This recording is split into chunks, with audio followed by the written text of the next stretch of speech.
So today we're stepping away from the usual topics. We're not talking policy or, the economy. We're actually looking into the shadows, the really deep corners of the map. Our sources today, they're pretty chilling. First-hand accounts focusing on people who just decided to vanish, cut every single tie to society, living completely, utterly off the grid.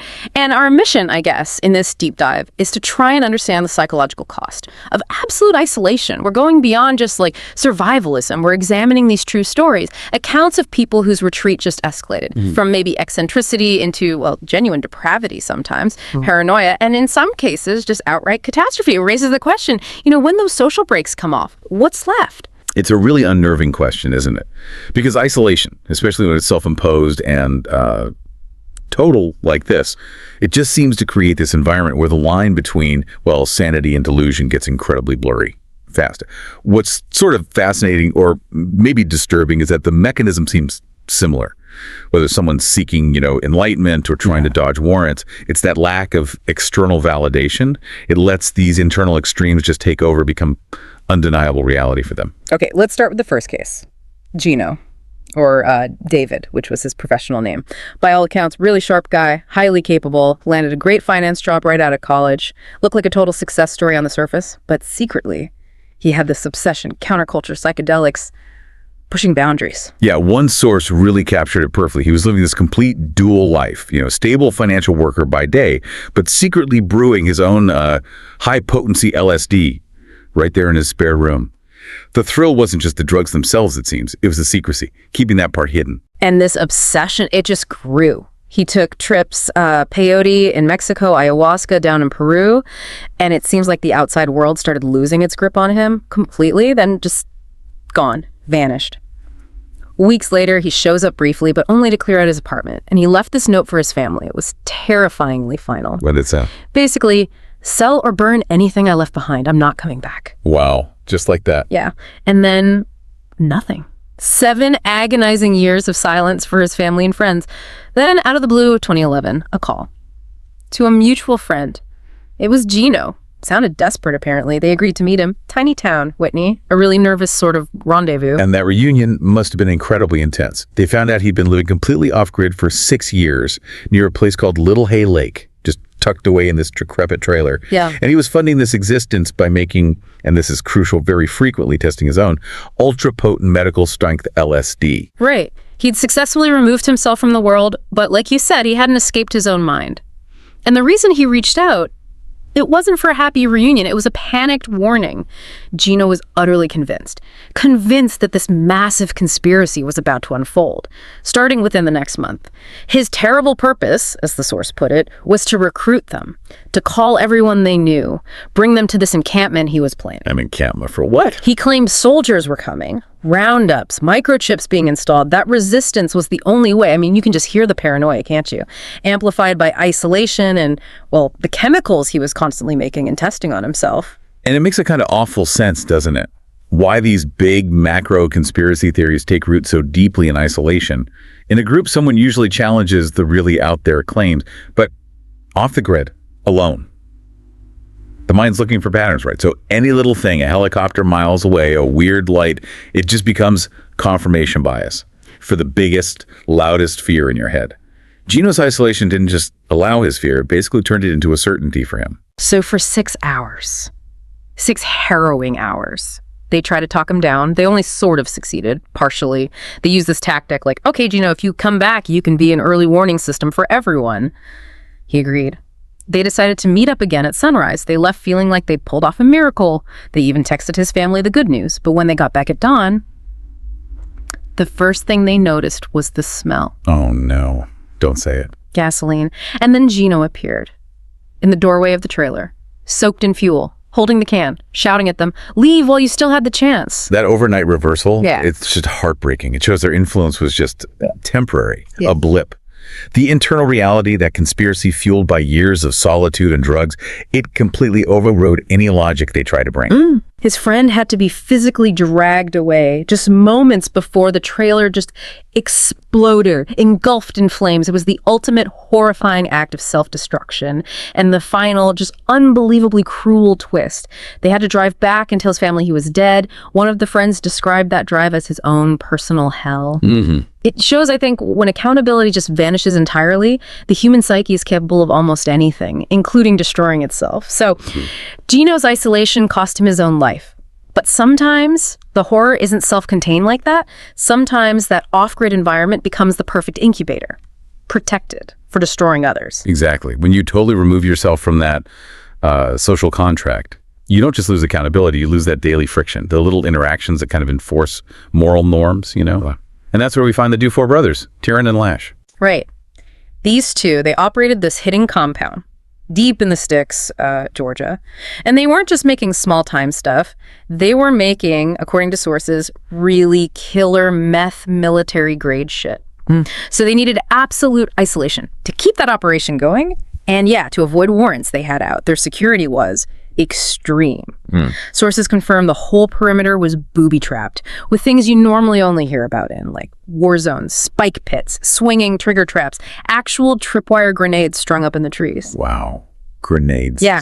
They were so successful at cutting themselves off, their main food source was deer caught in their own traps around the compound. So the isolation was their defense, but it also became something else. Their downfall, maybe? Because they couldn't leave, right? The warrant. So they brought the outside world to them. They had tons of cash, tons of meth. And they started hiring women, dosing them heavily with drugs, apparently with the deliberate goal to, quote, make them lose their minds. And this is where it gets really dark. Beyond just the drug crime, sources confirm some women who went to that compound, they were just never the same again, and some just disappeared entirely. But the horror, it went deeper still. Yeah, this wasn't just a meth lab anymore. It morphed into something else, like a dark, ritualistic cult. The brothers got heavily into weird religious stuff, blending chronic drug use with these dark practices. They'd get high, light fires, cut the heads off animals they trapped, to drink the blood in these meth-fueled ritual-type binges. Oh, my God. They were studying old books, too. Witchcraft, Satanism, believing they could, like, open up portals with your mind. Yeah. The isolation just let this completely depraved, self-reinforcing cult mentality just flourish, totally unchecked by any law, any societal norm. The casual cruelty is what really stands out with the Dufours, isn't it? Sources mention two specific instances that just stick with you. Lash was seen sort of messing with this young guy, maybe 19 or 20, at the compound. Later, that same young man turned up missing on the news. No proof, but. Exactly. And then the coldest act involved two business partners, guys who tried to cheat them. The Dufours apparently pretended it was fine, called them idiots, lured them back to the compound for drinks, and they were just never seen again. And the chilling coda to that. Tyrion reportedly gets high sometimes and stares at those partners' skulls, laughing.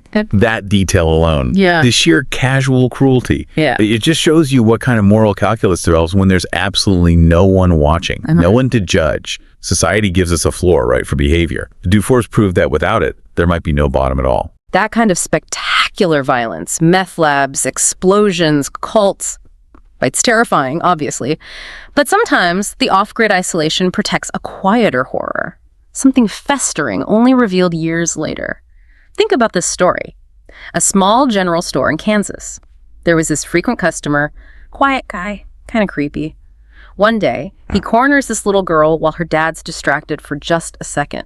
The man kneels down close, pokes her stomach gently, and whispers this terrifyingly cryptic thing. He says, "Little ladies like you are the most precious thing, and the key to everything is right inside here."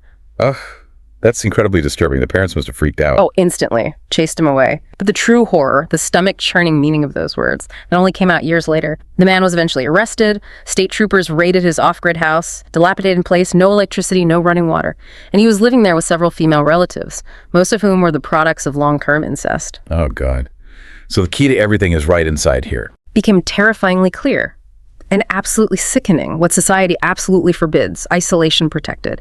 This depravity was just allowed to flourish, totally undetected for years, shielded by his choice to just remove himself. It really seems like the theme here is that isolation magnifies whatever's already inside a person. Right. It gives paranoia that final runway to take off completely. It gives cruelty total freedom.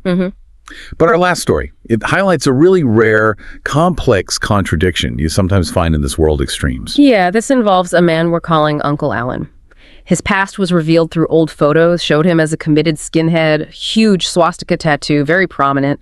Alan disappeared from his family. He joined this white supremacist militia, a doomsday cult, really, deep in the middle of nowhere, convinced a race war was imminent, preparing for it. So he lived entirely by this creed, hatred, violence. That was his chosen path. Yet the very off-grid life he chose, the one meant to prepare him for destruction, it actually forced him into this ethical corner, and it revealed this tiny remaining sliver of, well, morality, I guess. Yeah. How so? What happened? Well, the cult wasn't just men prepping for war. It included whole families, lots of children. And Alan discovered that some other members were actively trying to groom one of the young girls there. He actually went to the leader about it, thinking maybe there was some kind of internal order, some line they wouldn't cross.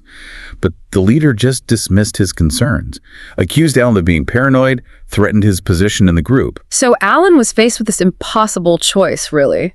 Uphold the cult's absolute isolation, the thing he dedicated himself to, and let the abuse happen, or betray the only community he had left, everything he built his isolated life around, and he chose to act. Alan, the committed extremist, the skinhead, he went to the feds, gave them information, guided them to the compound. His actions enabled a raid that likely saved those kids, saved them from long-term abuse, or maybe even worse, a mass casualty event. Someone mentioned another Waco. Wow. That's the ultimate moral paradox, isn't it? Yeah. Facilitated by the very isolation he sought, the self-imposed exile meant to prepare him for this hateful war. Ironically, put him in the one position where he could do this life-saving good deed. But it came at the highest possible cost for him personally. Absolutely. Alan had to immediately disappear from his family, forever this time, to protect them from retaliation by his former comrades. So he traded one kind of isolation for another. Permanent, forced anonymity. He was this man defined by hate, who, because of the extremes of his off-grid life, ultimately did one profoundly good thing. Before vanishing completely, these accounts, they are truly horrifying. Gino's self-immolation, the Dufour's casual cult of cruelty, that hidden depravity of the predator in the store, and Uncle Alan's desperate, vanishing act of conscience. They all show us, I think, the terrifying ease with which human connection can just dissolve. When people lose those social anchors, they don't just become eccentric. They can become morally unmoored, capable of the absolute worst, and sometimes, paradoxically, capable of unexpected moral clarity, however fleeting. It really makes you consider the profound risk, doesn't it, when people completely lose that accountability to others. Maybe the best summary is that desperate plea from Gino's friend, the one who had to tell the family. He said, "You can leave people be, just don't ever leave them alone." Thank you for joining us for this. A pretty intense deep dive into these accounts of extreme isolation. If these narratives captured your attention, maybe gave you something to think about, please show your support. You can like and share this deep dive. And please don't forget to subscribe to our channel, Docx, for more stories like these. Until next time.